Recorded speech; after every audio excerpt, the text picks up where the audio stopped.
Come on, brother. I want to thank everybody for coming out to Brookdale today to commemorate this building back behind me. First off, I'd like to start with a Pledge of Allegiance. Hell yeah! Let's lead us off, guys.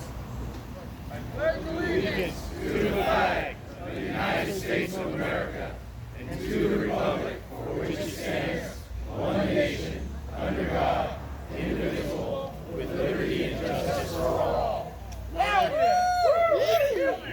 I'd like to do a moment of silence for the brothers that have gone to the Golden Hills or anybody that's lost anybody this year or recently.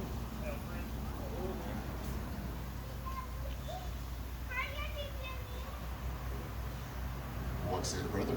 Satisfactory! So recorded. Write that shit down.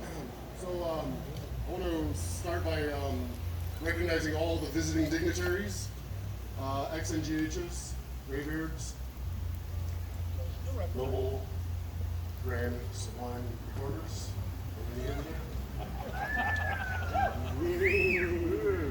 Proper. I have a list here, bear with me. Don't forget my wife. Your wife?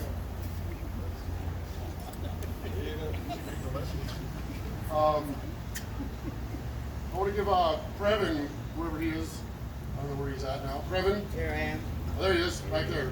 Previn is the new proprietor of this fine establishment, so I want to hats off to Previn for what he's doing today.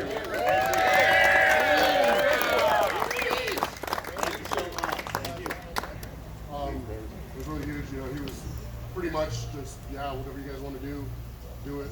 Just don't mess up my building. JC, the manager here, he's been a lot of help. He's been awesome to us and very accommodating. And their whole staff, all the bartenders and everyone here is always super excited for us to be here and very inviting and welcoming. So thank you guys, the whole staff of Brookdale and management. Thank you. I want to also thank Blue. Where are you at, Blue? Where's my boy Blue? There's my work party boss right there. He had a huge deal in making this plaque stay on the wall. So, he spent the night. He spent the night underneath it last night. Him and Beezer did. So thank you. And all the other guys that came out on Wednesday. I know that I didn't reach out to all of you. But thank you guys for all your help in putting this up. I wouldn't have been able to do it without you guys, that's for sure. My chapter historian and absurdum liaison, where you at? Len Tusher. Thank you, brother, for your work on the plaque. My vice noble grand humbug and his winner, especially his winner, Jenny Coleman. Jenny and Ben Tusher, they did a lot of the legwork and the verbification and wording on the plaques. Hopefully it's spelled right. And then, of course, my vice noble grand humbug, Carrie Big Show Coleman,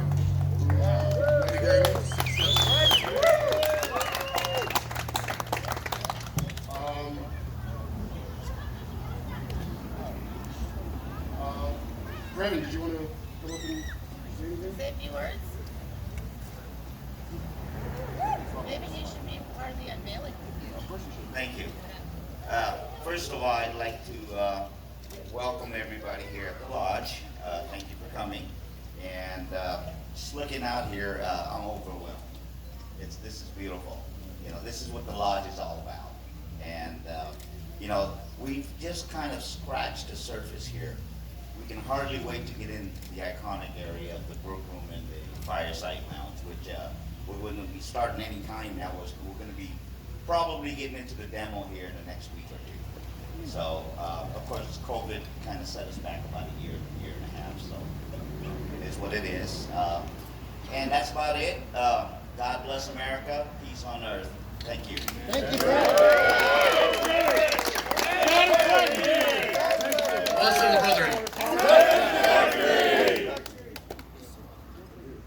And so recorded. Well, write that stuff down. All right, so actually, come on back up here. We're going to unveil this thing, huh? So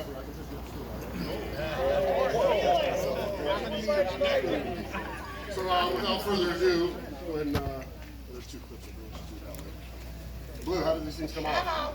Blue, how do these things come off? Dynamite. Dynamite.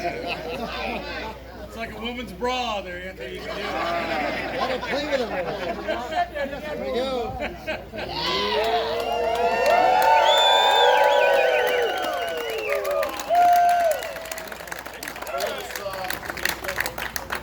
I'm going to go ahead and attempt to read it to you guys. You guys are more than welcome after I'm done reading to come up and take pictures and stuff like that. So the world famous Brookdale Lodge, built in 1903 by Judge J.H. Logan on the site of an old logging camp, was first named the Minnehaha Hotel after a fictional Native American character depicted in the Song of Hiawatha by Henry Wadsworth Longfellow. It received its current name in 1924 after being purchased by Dr. F.R. Camp. The lodge's patrons included former presidents, famous mobsters, celebrities, movie stars, as well as campers and day trippers from San Francisco and throughout the entire Bay Area. Many visitors came by train with a round-trip fare of $3. The Brookdale Lodge, especially in its heyday, had something for everyone, boasting well-appointed rooms, a beautiful dance hall, and a spacious bar.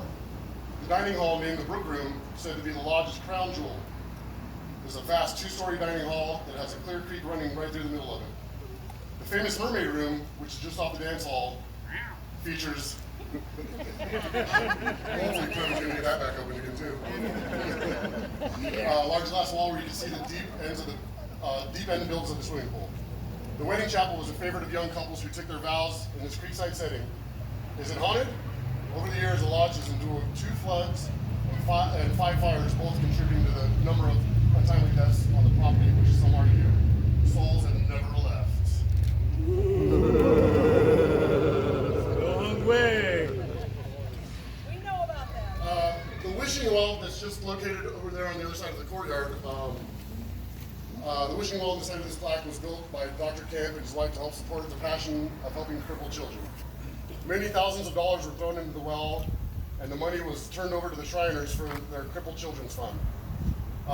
If you would like to continue this tradition by donating, you can contact E Clampus Vitus or anybody from the Brookdale Lodge, and the erectors who erected this plaque, which many of their efforts has primary focus on helping the children, orphans, throughout the United States. Dedicated November 13th, 2021, in the year of our order, 6026, El Viceroy Marquez de Branciforte Chapter 1797, E Clampus Vitus. Let's celebrate!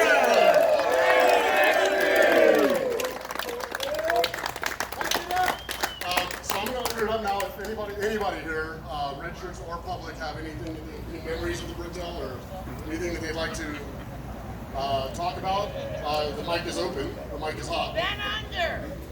Yeah, we go. Oh, there's all the Two-stroke, ladies and gentlemen.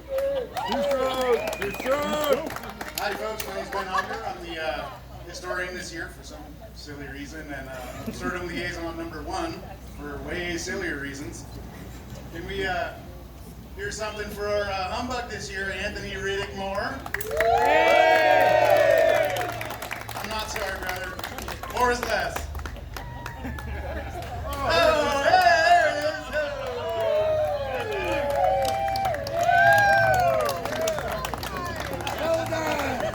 No, that was all me. I thought I'd take advantage of the ring day confusion.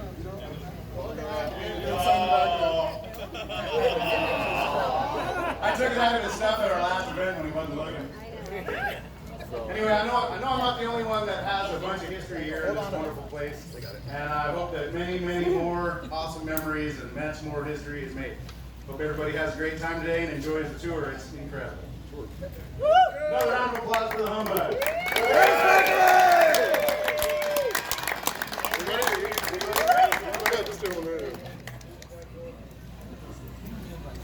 Here you go, Fran. Yeah, Jay. Thank you. Oh, Jay Topping, ladies and gentlemen. I'm an outsider, but I'm kind of an insider. I was so privileged to be a part of the plaque that you guys put up for the Scott House in Scotts Valley. And we didn't get near as big a crowd as this, so I'm a little jealous. It's because they don't like me. The humbug that year. I'm hearing you as our humbug. Yeah, there's a humbug issue. miss you. We had a great plaque, and I mean, the whole thing, the monument is awesome. Every time we walk by it, we smile. We're so happy to have that. I was asked if I knew any stories about Brookdale, and I said, no, I really don't. But then it came to me. The Scott family had a cabin just up the road here. Now, Hiram Scott's already passed away. His wife is up in years, but the grandkids would come to this cabin almost like a stone's throw away, a little bit south. So the story that I've been told is the kids back in the 1930s would sneak into the Brookdale Lodge, go up above on the creek, and come into the brick room through the creek opening. And they would come in and they would sit down at the tables. Sometimes the staff would see them and kick them out. Sometimes they wouldn't. But this is a story that we have going back. They let them do that, but then they started sneaking into the pool, swimming in the pool. That's when they got kicked out. So that's my little story of the Brookdale Lodge back in the 1940s. The Scott girls who were hooligans at the time. So I'm very proud of that whole family. That's it. Thanks. Thanks, Jay. Yeah, thanks, Jay.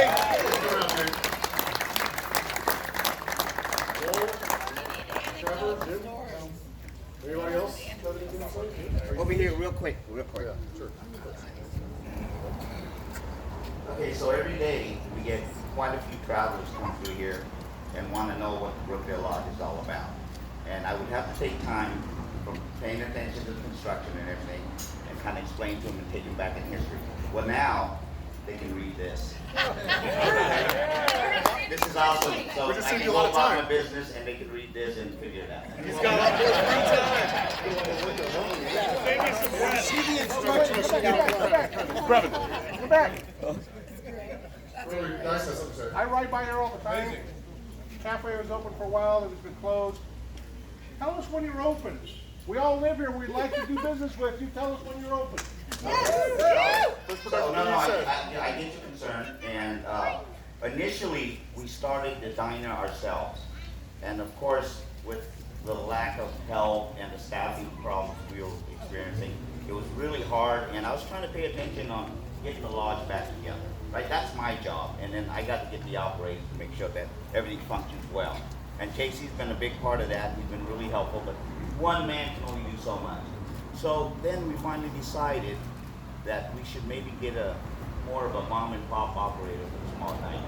And that's what we did. And guess who we brought back? Pablo. Now, those of you that used to be here years ago, he operated that diner 15 years ago.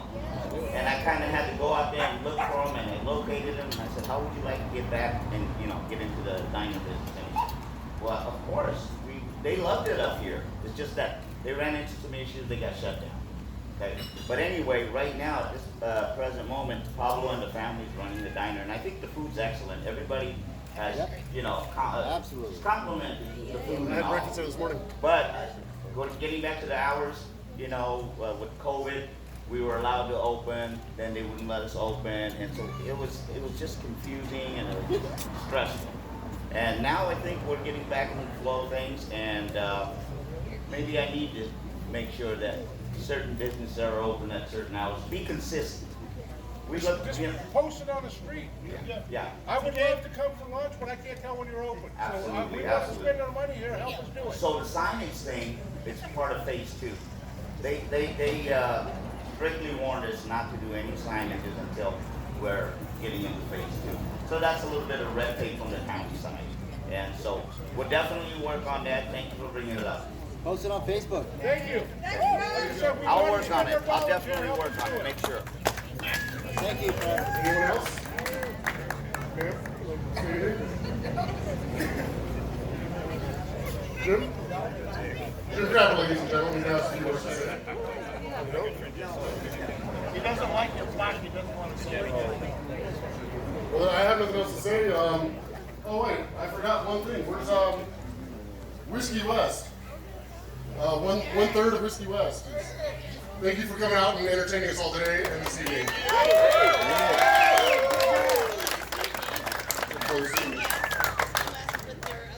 Yes, they're going to be playing our ball. Yes, they're going to be playing our. Winter's Ball this evening is being held here for those of you that don't know. They didn't read the flyer. You're almost down to here before Humbug, so next hour is a bar on you. So cocktail hour is on the Humbug at 6 o'clock. So only if you're attending Winter's Ball. And like first course.